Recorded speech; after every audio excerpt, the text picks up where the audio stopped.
Southeast Mortgage, the official home loan lender of the Georgia Bulldogs, presents the official podcast of Dawgs on Demand on Facebook, Instagram, and YouTube. On today's program, we'll give you the latest news from the world of University of Georgia athletics and more. And now, from the broadcast studios of Dawgs on Demand, here's your host, Chris Hall. Touchdown! All right, Chris Hall here for Dawgs on Demand on Facebook, Instagram, and YouTube. And it's our great pleasure to have with us Champ Bailey.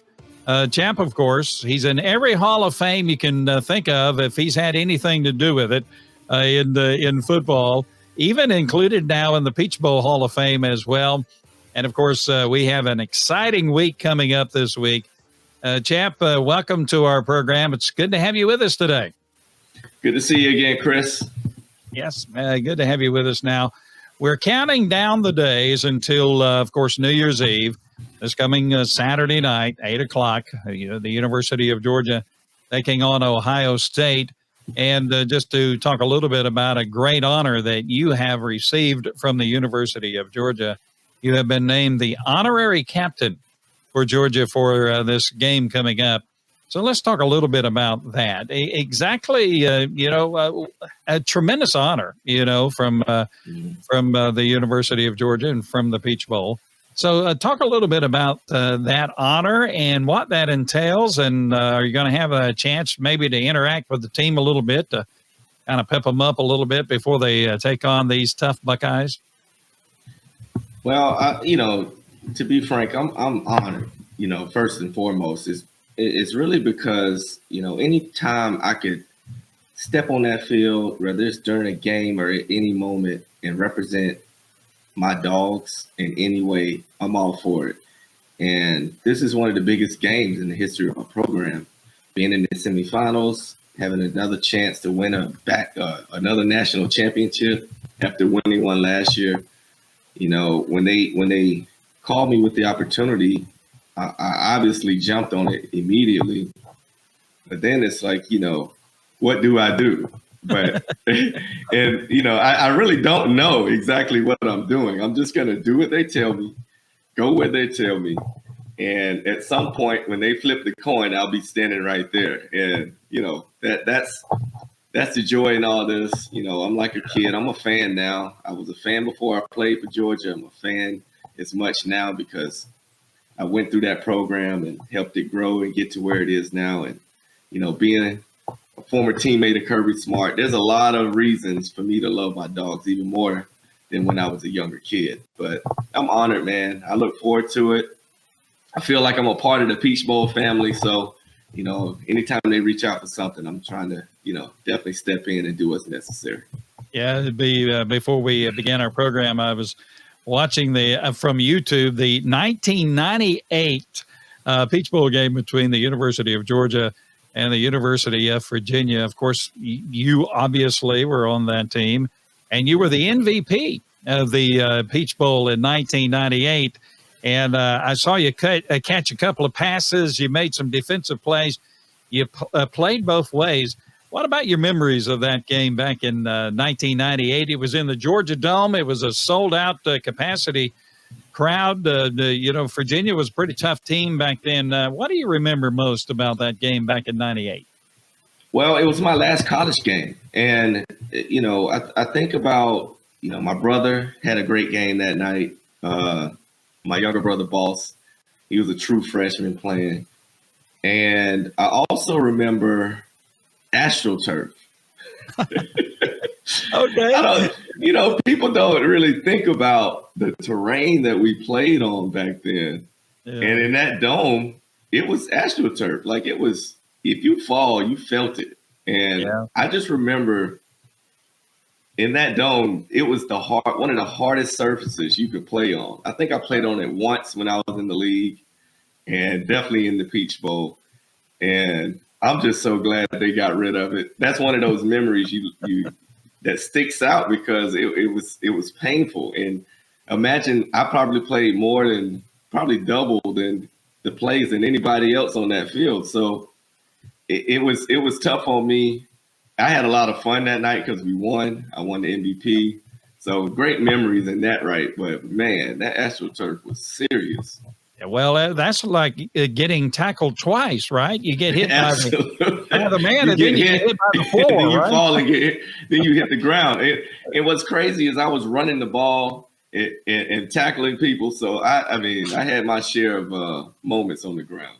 Yeah. Of course, you were essentially a three-way player at the University of Georgia. You played offense, you played defense, and you returned kicks. You played special teams as well.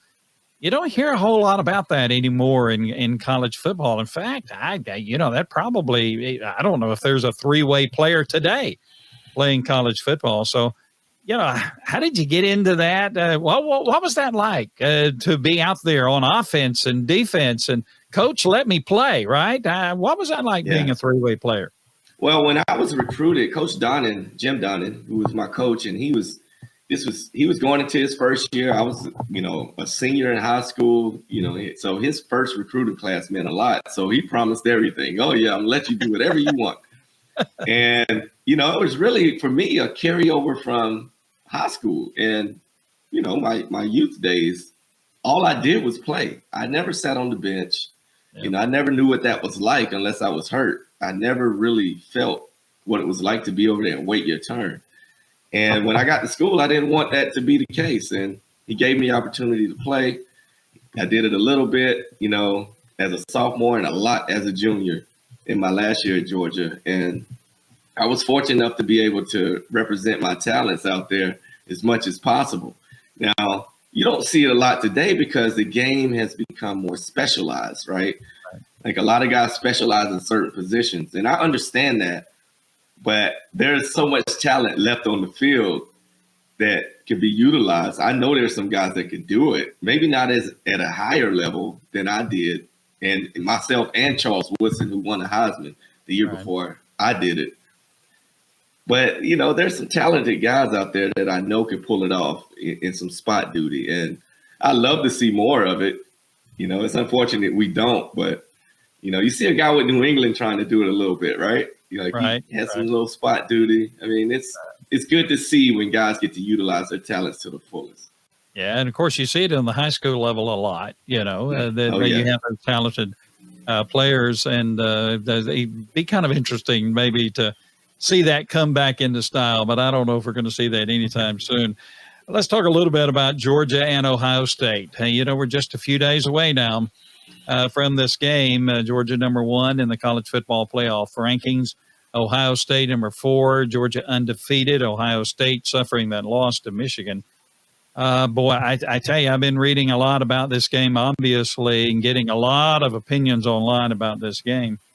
And there seems to be an undercurrent that Ohio State, has the better team. They're going to win this game. There's a lot of talk about that. But as I look at this game, usually I'm from the Larry Munson school of, oh, no, we got to play these guys no matter who it is, and we're never going to make it, and they're great and all that kind of thing. But I feel pretty confident with Georgia taking on Ohio State. I think Georgia matches up very well. I think Georgia is sneaky ready to go. And I just, I'm not arrogant about this game, but pretty confident about this game. As you look at Georgia and Ohio State, this top line matchup, what are you thinking about this game? Well, I'm not sure who's out there saying they have the better team. I mean, I really don't know who's delusional. I think even on paper, we look like the better team. Now, you can look at their quarterback and look at his, pro projections and say, okay, yeah, he probably has a brighter pro future, or at least projected, than a Stetson Bennett. You can look at their receivers and say, oh, their group is better than our group. You talk about where games are won and lost. You talk about the trenches, and that's the difference. And if they can manage to handle our guys up front, then I'll give them a really legitimate shot to win this game. Now, I do believe they have the most prolific passing attack that we've seen all year. They have some talented guys. They got numerous amount of first-round picks on the offensive side of the ball. we just can't allow the ball to go over our heads. We keep everything in front of us, make them go the long route methodically down the field.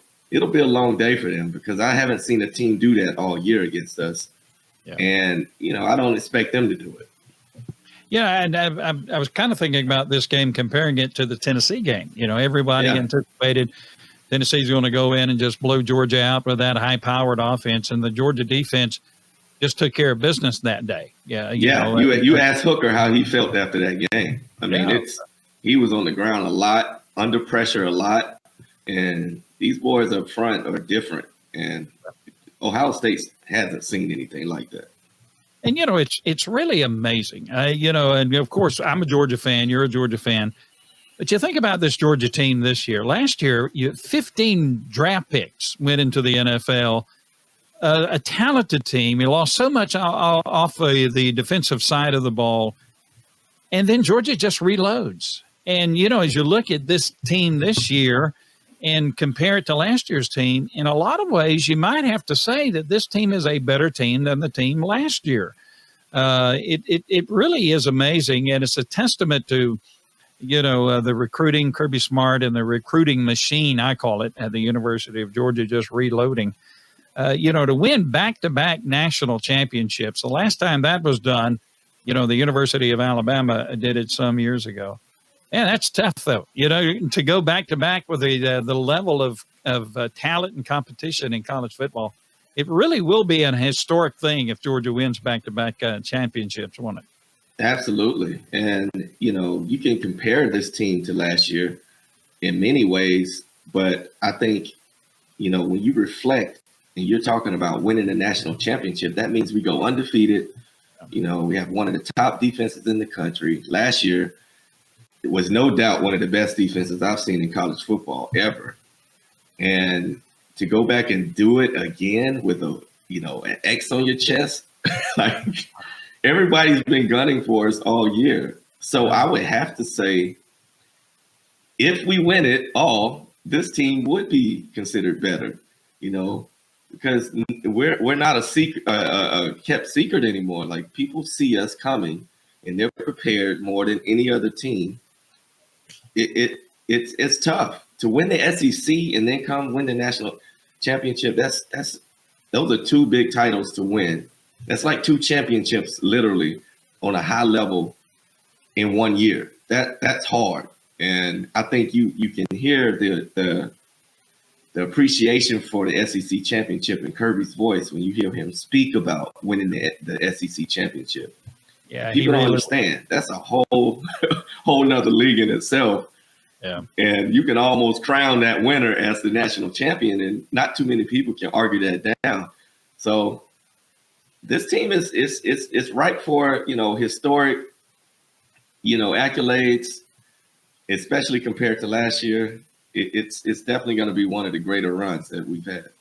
Yeah, and as I look at it, and I'm just I'm a shade tree expert when it comes to college football, but yeah, along the it's going to be one in the trenches, and Georgia's ability to control that passing attack from Ohio State. But this Georgia team is I think really remarkable in the fact that if they need to run and gun, they can run and gun with you. But if they need to lock it down and you get the rushing attack going and slug it out with you in the trenches, they can do that as well. So it's a very versatile team. Georgia can play any game you need to play. Absolutely. Absolutely. We have a stable of backs that are capable, tons of receivers. We just got weapons everywhere. And that's without mentioning our tight ends, who are probably the two best in the country. I think that's the difference between any previous team that we've had and now, is you have no one guy to stop on offense. You stop one guy, the other guy's going to dominate you. So it's good to be in an offense or see an offense with a stable of weapons like we have, and to have a quarterback that can get them the ball whenever necessary. And that's been the key. And I think that's been the difference in our team in previous years compared to now. Yeah. And, you have all these players, and then you add in You have to consider the Georgia coaching staff to be the best coaching staff in the country. They week in and week out, for 2 seasons now, they have prepared these guys, get these guys ready, and Georgia never seems to be rattled. Yeah. They're always our players are always ready. They know the game plan. They do the deed. They're not a perfect team. No team is perfect.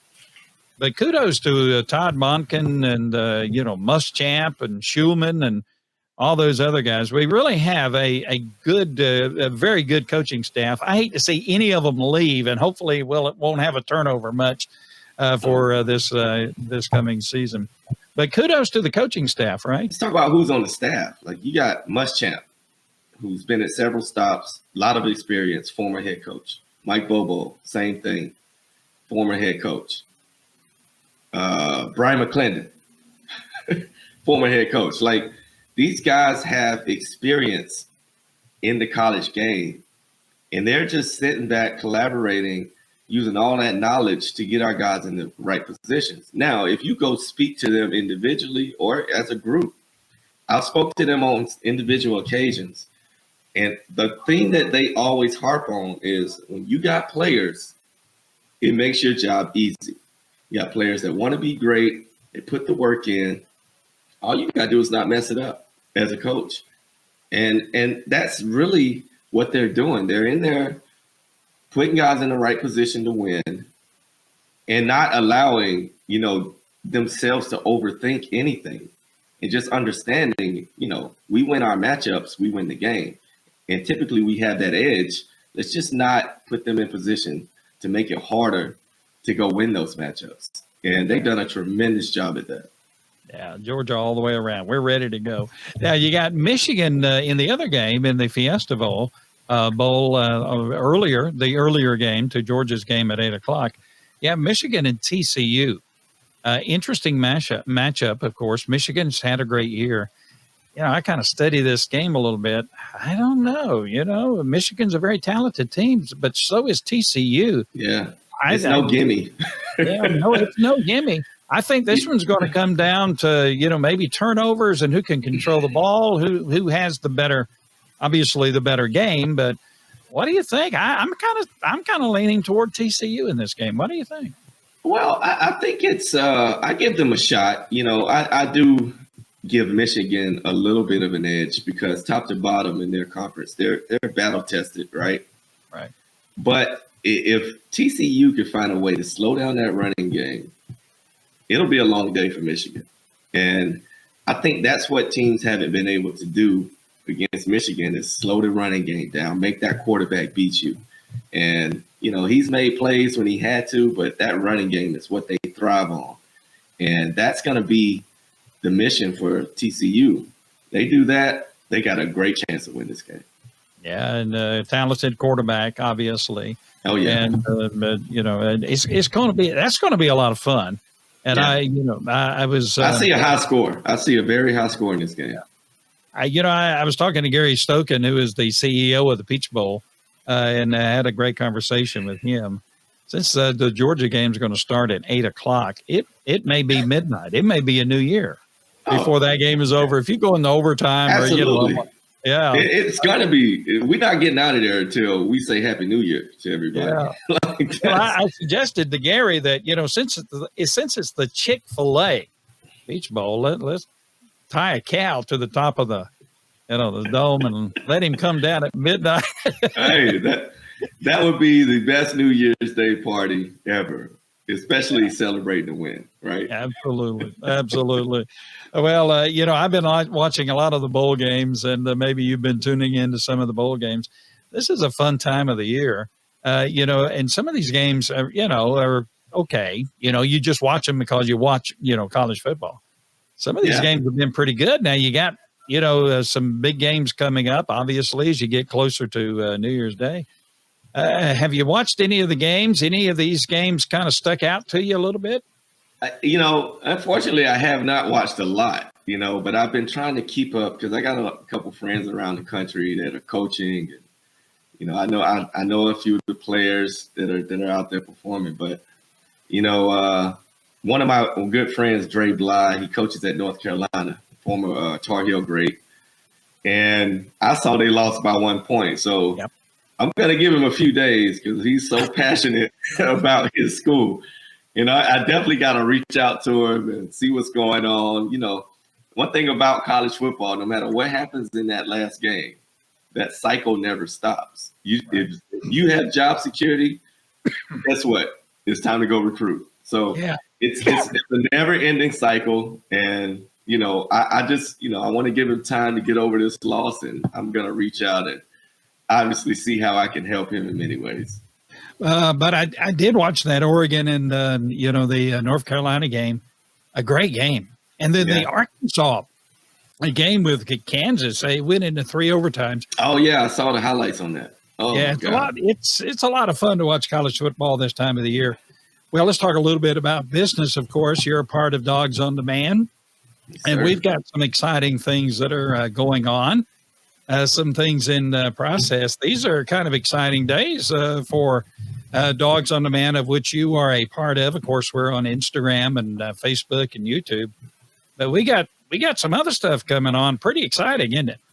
Yeah, I think one of the things we realized early on is we got to keep doing things like this, having conversations about the game and, getting more original content to the forefront, and also working with some of these current players and student athletes across the board in every sport, right? I mean, I think when you think of the Dawgs, first thing people think about is football. But, we want to make sure that we encompass all sports, when it comes to Dawgs on Demand. And, one of the things about where we sit, myself and Chris Burgett, being former players, we know we have a special voice to these players, about life after football, life after basketball, track, or whatever it may be, just trying to make sure that they have the mentoring, the education, the financial literacy that they need to take care of, what's in front of them or whatever responsibilities they have. Because one thing you don't want to do is throw a bunch of resources, whether it's money, education, or anything, without structure. And we want to help be a part of that. Yeah. And of course, our basketball teams are doing very well. Men and women's basketball teams, we're in the middle of that. And looking forward to getting to know them more and working with them even more. Yeah, well, and spring sports will be coming up soon as well. So we want to get involved in all of that. We want to have the opportunity to, to promote everything that has to do with the University of Georgia. Well, I'm looking forward to it, champ. I'm ready for this game. I got my game face on. I'm so ready. Game face on. I tell you what, if they had an extra set of pads and helmet out there, you just don't know, man. I might pick them up and put them on, but I won't hit anybody. Well, listen, now everybody can go to the YouTube channel and find that 1998 Peach Bowl game with Georgia and Virginia. Man, you look sharp. I'm telling you, that number 4 shining out there, and you zipping around, took the opening kickoff and all that kind of stuff. I'm thinking, good memories, man. Yeah, good memories. I have nothing but fond memories of that game. For one, winning it and then standing there holding that trophy at the end. I mean, it's so stuck in my brain, and it epitomizes everything that Georgia meant to me.